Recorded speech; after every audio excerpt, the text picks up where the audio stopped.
Welcome to Love Made Simple. I'm Dr. Brian Jory. I'm a college professor who researches relationships, teaches about love, intimacy, and sexuality, and counsels couples.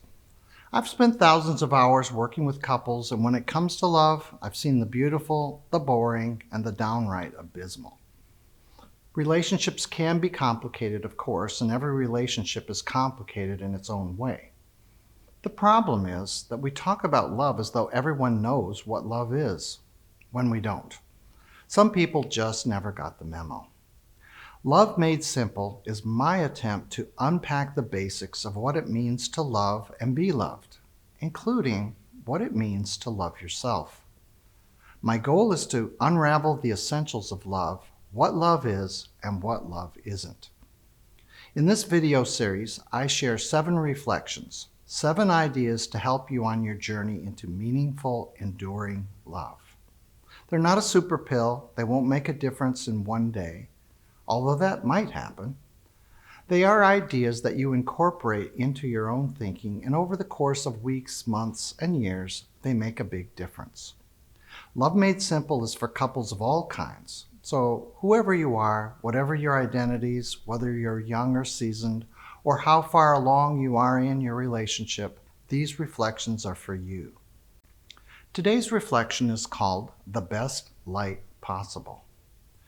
Before we begin, I want to give an important warning. In this reflection, you may revisit a difficult memory. If this triggers unsettling thoughts and anxiety, please hit the pause button and say goodbye. Always take care of yourself and don't subject yourself to anything that takes you where you don't want or need to go. The best light possible is about respect, something we could all use a little more of. So let me begin by asking a question. Who in your life has respected you? Of course, to answer this, you have to think about what respect is and what it feels like. Respect.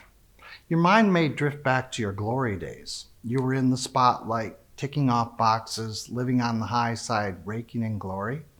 You accomplished something extraordinary, and somebody looked up to you and gave you the high five. And you deserved it. You know, I don't disagree with admiring someone for their accomplishments. It's a type of respect, and it's appropriate. But it isn't hard to do. It's easy to respect someone we look up to. I encourage you to take your thoughts in a different direction. I invite you to think about a time when you were down. Not just feeling down, but really down. Only you can know what that time was like for you. Maybe you were the victim of something bad. Maybe you brought something on yourself. You made a mistake and you let yourself down. If you've never felt like you're at the end of your road, count yourself among the fortunate. But you will have this experience eventually. There are unhappy people in the world, and some will look through you like you don't even exist. There are times when life will grab you, throw you down, and kick you around. It's called the human condition. The point is, try to remember a time when you were down and out and thought you might be beaten. Now let's unpack that experience. In your moment of vulnerability, disappointment, or despair, someone looked at you, not past you, and talked to you, not at you. Someone stood by you or stood up for you. Someone cut you slack, picked you up, supported you, and believed in you when no one else did. Perhaps this person could have said, "I told you so," but they didn't. For many of us, this was a parent or grandparent, a teacher, neighbor, or friend. For a few, it might have been a professional counselor, nurse, doctor, or social worker. It's possible that you had an encounter with an angel, someone who came out of nowhere, carried you, gave you some words of encouragement, and then disappeared. Whoever this person was, their light came shining into your darkness. They weren't working in anger. They weren't looking for anything in return. They simply respected you when they had nothing whatsoever to gain. In your moment of need, they saw the best in you. One thing I've learned from doing this reflection with thousands of people is that In our desire to forget our time of pain, we often forget the angel who carried us through it. So once you identify this person, thank them if you haven't already. Of course, they would probably say it was nothing.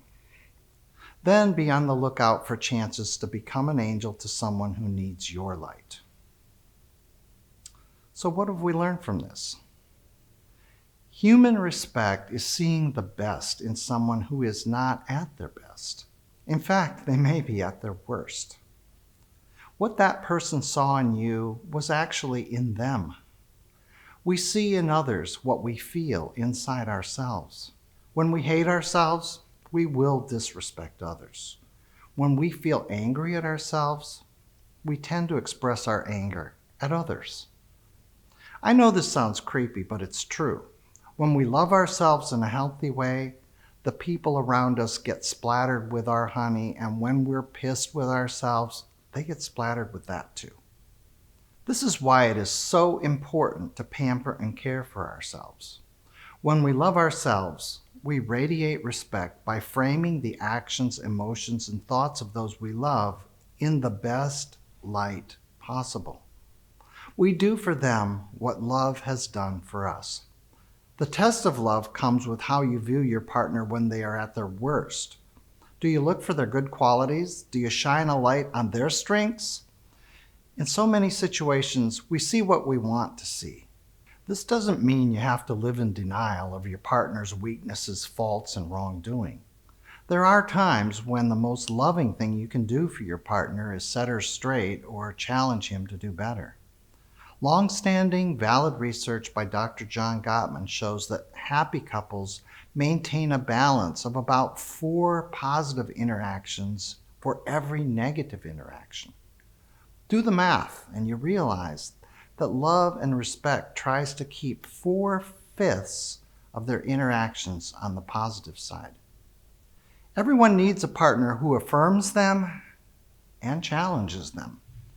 You earn the right to challenge your partner, though, by affirming them the vast majority of the time.